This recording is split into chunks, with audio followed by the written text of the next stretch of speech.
Wolf ever Diversion. turns, That's French. if you ever turn into a software, you're banned from, you know. Thank you. This is impressive. Thank you. Again, how Liquid answers back to Falcons. Thank you, Great. Tristan White. Okay. Thank you, Leo, by the way, Yeah. for giving me access to just- your brain. You're welcome. Just for context, Wolf is still eating the brains. He's gotten some brains off of Leo's. He's eating like a pack and a half's worth. Yeah. So he can actually predict greedy drafts from a mile away. All right. And I'm gonna be honest, this is a greedy draft from Falcons. Okay, looking at it, the only real greedy part is the Claude. Yes. But knowing what happened in game one, they couldn't have afforded to do this. Yes. If that game went to the 15, 16-minute mark, Maybe. maybe. Yes. Bruno Grok is my actual prediction. I would have said that too. But you did say Chip Claude and I Team said Falcons. Chip got out of for humor. They're gonna have to make it work. Welcome to You know, Mobile this Legends. is not a humor anymore for Team Falcons. It's because real we're life. at a match point for Tlph. One win, and they end the series right here and there. Oh, man. This is refreshing, though, at least to see that Falcons are not above trying new things.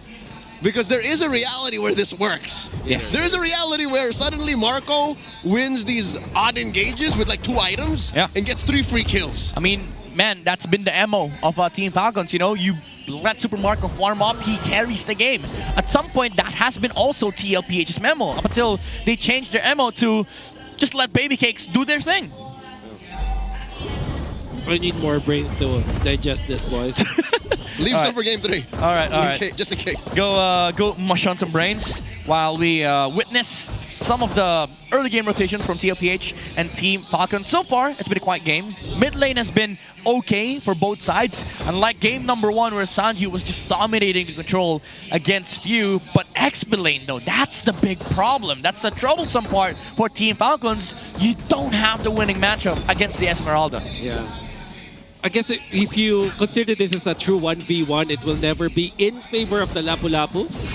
However, we saw in the previous series that there is a way, actually. If you play more actively, just consider that lane as just a challenge for you to how you can quickly clear the lane. It could be good, but Carl TZ is already helping Sanford so that they can rotate around the map faster. You win within, without. Yes. I love it. I love it. Kind of understand that. You see what the brains do to you? Dude? Yeah. It's like a saying. Chewing Twisted Minds brains. It's like the saying, today is yesterday's tomorrow. That's right.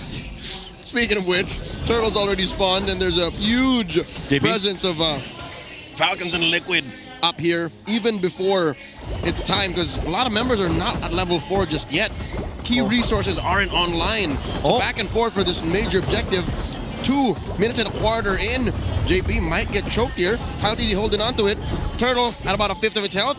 Mountain Sharker, Kyle TZ way too far from here. Falcon scores. Yeah. Doesn't even contest for the Turtle, using the Retribution to make sure that the green cap is not stolen. By the way, Super Marco doing a cute play against the Granger, winning the 1v1 matchup. Yeah. I guess he just wanted to clear the waves as fast as he can. So going back to what Ferds was able to achieve in that fight, he completely bypassed that threat of the Esmeralda by going to another side of the fight, other side of the box, so that he will be able to bang! They find Sanford, call in the shortcut. 40! The Predator becomes prey, gets choked up, and taken down. Few draws first blood. He gets hunted down, but Team Falcons, they're not letting go. Diversion, Super Marco. Is he aware there's 2 here? Sanji and Oheb. Marco holding out. He got the flicker, he's fine. There's so much hype, but that was just a farming diversion, actually. Yeah. I mean, from Tlph, it just looks so electric when Tlph is doing it because it kind of feels like they wanted to make some plays afterwards. So a very, very good start coming out from Team Falcons, utilizing this shortcut as well to their advantage. Now it's going to be up to them on how they can take over the map. This kind of feels like Carl TZ is sneaking his way into some of the green camps. Yeah. That should have been for Kyle TZ. It's going to be a resource battle for Tlph. They know they have to utilize the early game to sort of farm up. They don't have the Predator this time around, so they got to wait for the timings before they actually go. But for Team Falcons, mid lane. Mount Sharker, the ship thrown at Few. He does back off. He's fine. Yeah, okay, gonna be going out of harm's way for now. So Carl TZ does pick up Hunter Strike right now. And this is just in time for the second turtle. And I feel like there is some creative moves that Tlph will be doing because they know that they cannot essentially fight head on. Shortcut finds 40 again. Gets taken down in the top lane. Ferg scores. Daddy JP, I don't know what he's thinking here. Might have to drop the puissance early. No, he's holding out. Turtle started up by Falcons. Sanji dropping a few. kayo with a mountain shocker. Hold on to the ship. Who's he going to stun? Throws it out over to kayo. He still takes the turtle. The fight continues. Crimson Beacon trying to find JP. Puissance finally pressed in. And Falcons happy with a 1K gold lead and the turtle. Yeah, there's just too much stuff going on from Team Falcons. The stuns, the shortcuts, the lifts from Pew. Yeah, farming. Yeah, it's farming diversion. Farming diversion. All right. But then again, the shortcut plays coming out from the entirety of Falcons, just really targeting Sanford in here. Because if you do eliminate that Esmeralda factor, it also means that you give your go signal for Ferg to just go entirely to the backline. Yeah. And the loss of that Esmeralda prompts Tlph to not fight at all. Yeah, this has been the longest SOP as well for Team Falcons. You remove the XP lane from the equation, you win the turtle fight, especially with the utility jungler. Shortcut finds Daddy JP. Ferg commits patricide. Down goes that Baksha, and then they just return back to regular programming. Yeah. With this success coming out from Ogwen, I kind of want him to pick up the fleeting time as soon as possible. Yeah. Accelerate, right? Accelerate, just keep on doing this. And eventually the battle spells coming out from Tlph will not cool down long enough for them to survive all of the jumps coming out from Ogwen. Yeah, I like how you pointed out that Team Falcons, they need to maximize this window in the mid game that they have, because even though you are fighting to the late game, if you slow down the game enough, Tlph might find some cracks in your game that they can utilize. So for Team Falcons, the way to deliver this Claude to the late game is use more shortcuts for Ogwen. Shortcut to the late game. It'll be gonna be the programming here for Team Falcons. And I believe that there will be another turtle fight in here. And Sanford is showing up. Maybe this time Tlph is gonna use their teleport much faster. Look at that, the diversion already getting covered. Oh, They don't see this. the chef is cooking something up. Sends him and Oheb up into this bush. JP walks in, drops the conceal. Who are they trying to hunt down? kayo fighting for this third turtle. The final one. Look at that backline engage.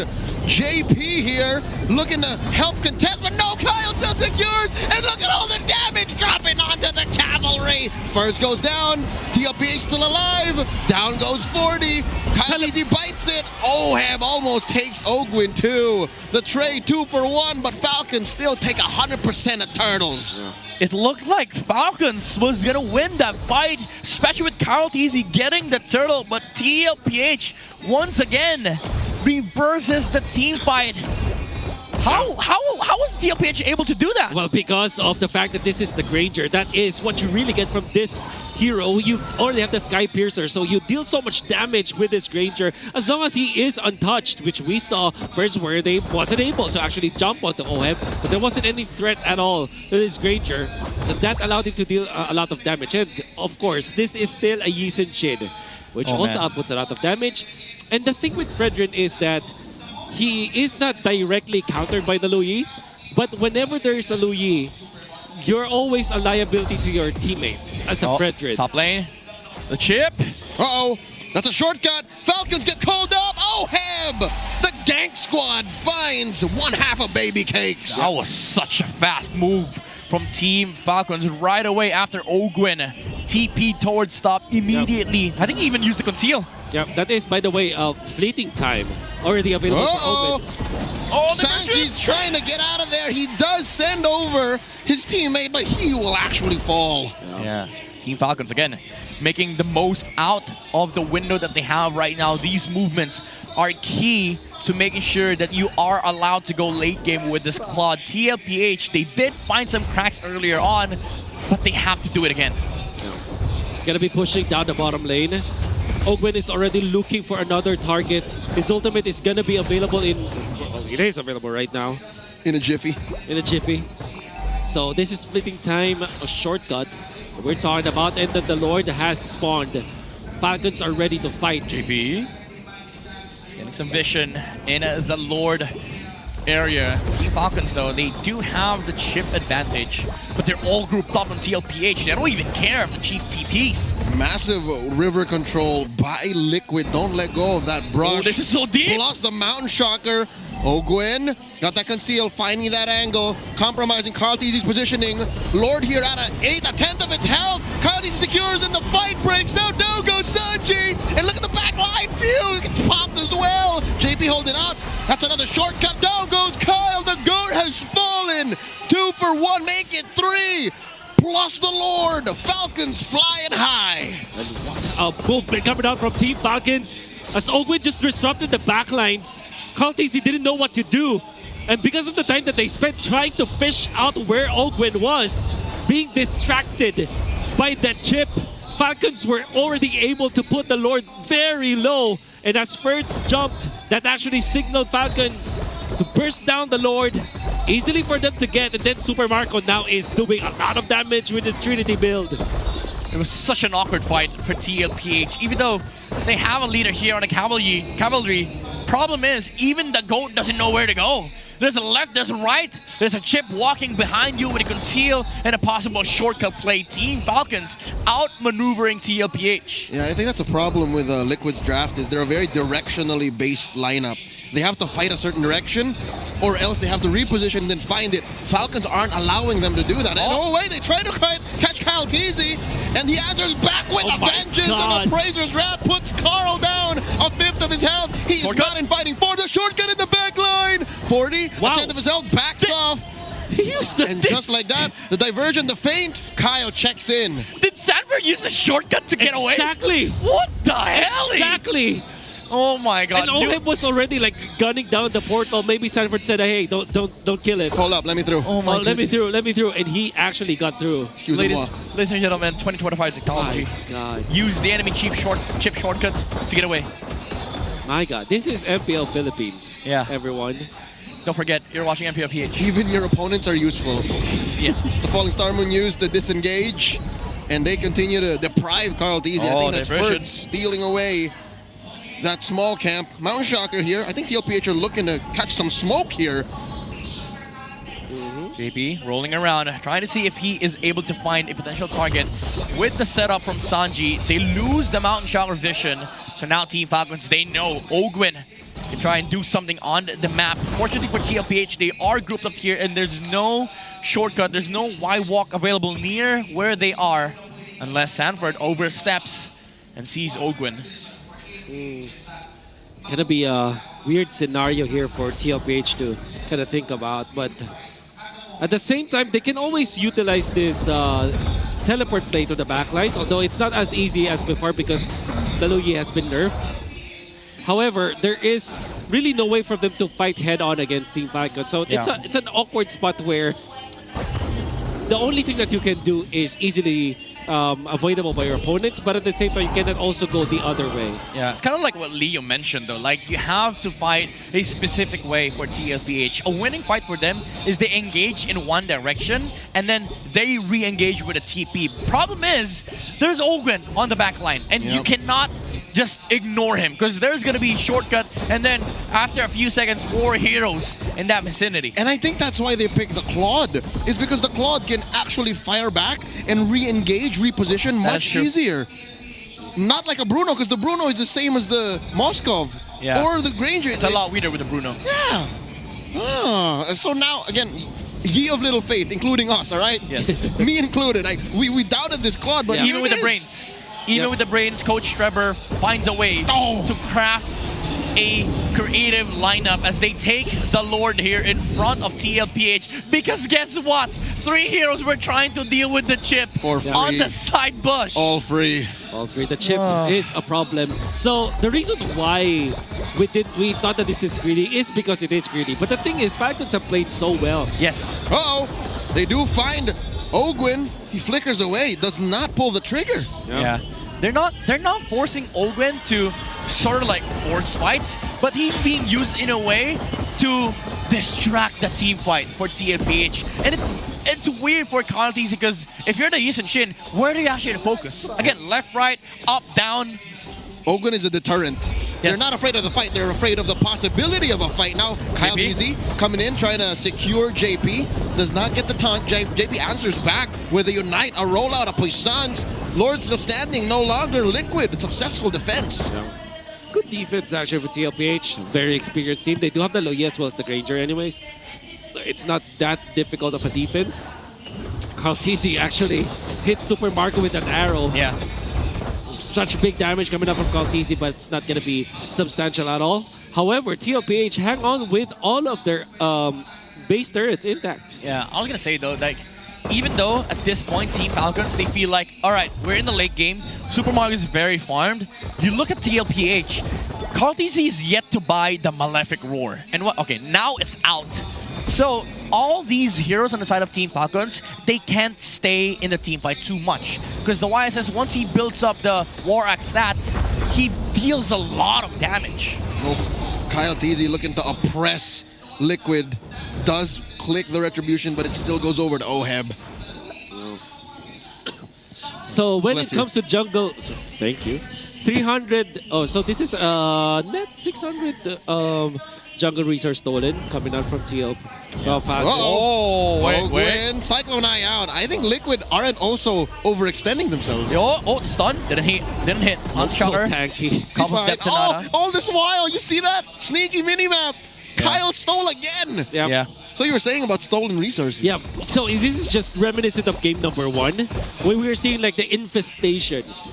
So this time, It's proper. the It's proper now. stable is getting infested Yeah, infested by Falcons. by Falcons. Now it's proper. Xenomorph from the Alien Yes. series. No, but size-wise, it's now okay. Because earlier it was scary, like a lot of mini horses invading a nest. Yeah. Yeah. Now it's just 7-foot tall birds. Yes. Yeah, 7-foot tall Yes, birds. sitting atop of like a herd of horses. Yeah. Cavalry is what they Cavalry. Yeah. Sorry. English. Imagine like Falcons. Like imagine FlapTZ in a Falcons costume, you know. That's what With a glorious is, pose. yeah, that is what's infesting the cavalry. Now that's scary. That is scary. Now we'll Nightmare see fuel. if Tlph is scared in terms of fighting this Lord from Team Falcons. Interesting position from KyleTzy, by the way. And Sanji, Teleport. they're gonna try and do something different this time around. The chef is cooking it up. Looking at that diversion, waiting for the perfect moment. KyleTzy does not pull the trigger yet on the Mount Shocker. Oh, JP. He's holding on to it. Ogwin, and there it is, the Mount Shocker. KyleTzy count found. Sanford gets killed by Super Marco. A huge pickoff. KyleTzy finds Ogwin, but at one go, in comes Super Marco taking down the GOAT. And JP might follow. 3 members down. Triple kill from Bulletproof. And that's all she wrote. Falcons make a beeline to the Lord. Oh, what a wonderful engage coming out from Team Falcons this time. They have found a big opening because Sanford was so desperate into finding Super Marco or finding anything at all. But the fact of the matter is, Fertz had a great impact in that fight, stopping Sanji from hitting KyleTzy by being directly in front of that Loyi. Yep. And what happened was KyleTzy just got through the backlines and it was just destruction all over the place. Yeah, add to that the concealed chip on the left side. Over with the Ogwin. flicker shortcut. Finds Sanji. Now Sanford gets caught out too. Marco with a monster kill. Oh my lord, the shutdown by Oheb. Few trying to control the forward push by Liquid. Down goes Oheb. KyleTzy trying to save his base, but it will be too late as Falcons take us all the way. Game 2 goes to the nest. We go 9 games for today as Team